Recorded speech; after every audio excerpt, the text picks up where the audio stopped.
మత్తయి 24:24.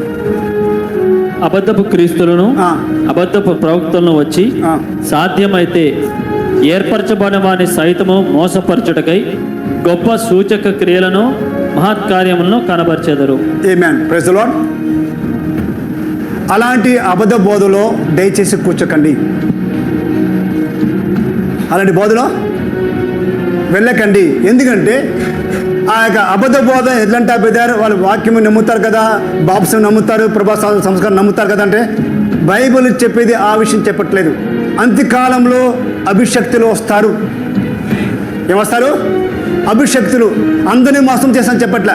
సాధ్యమైతే ఎవరున్నారు వాళ్ళు మోసం చేస్తారు. ఇలాంటి అబద్ధ బోధలో విన్నారనుకోండి, ఎవరన్నా మిమ్మల్ని సపోర్ట్ చేస్తారనుకోండి, వెళ్ళు అంటే నేను వాళ్ళతో కనెక్షన్ కట్ చేస్తాను. క్లియర్ కట్ చెప్తున్నాను మీద. నాకు ఎలాంటి మొహమాట లేదు. మీకు బంధుత్వం కావాలా, స్నేహితులు కావాలా, యూ కెన్ లీవ్. వాక్యం కావాలా, ఇక్కడ కూర్చోండి. అందరికి ఉంటారా మన మాట? బంధుత్వం కావాలా, నాకు రిలేషన్ కావాలంటే గో అవుట్. నాకు అవసరం లేదు, నాకు ఇద్దరు చాలు. 100 మంది ఉండి ఇద్దరిని తీసుకుపోకంటే వెళ్ళకంటే ఇద్దరిని తీసుకెళ్తాను. ఇద్దరు ఉంటే చాలు. Clear cut. నా భాష అర్థమైందా మీకు అందరికీ?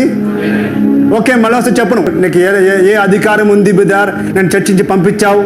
ఎందుకంటే మీరు వెళ్ళనుకోండి, ఆ అబద్ధ తీసుకొచ్చి ఒక బిదర్ చెప్పేవారు, ఆ యొక్క గీత అంట ఏంది బిదర్, గీత అన్నీ బాగుంటాయి, ఒకటే గీత ఏం చేస్తాంట బోధ దిగుతా, అది ఏం చేస్తా అందరినీ అంటుస్తాంట. అట్లా అంటే నాకు are you understand brother? Clear అండర్స్టాండా?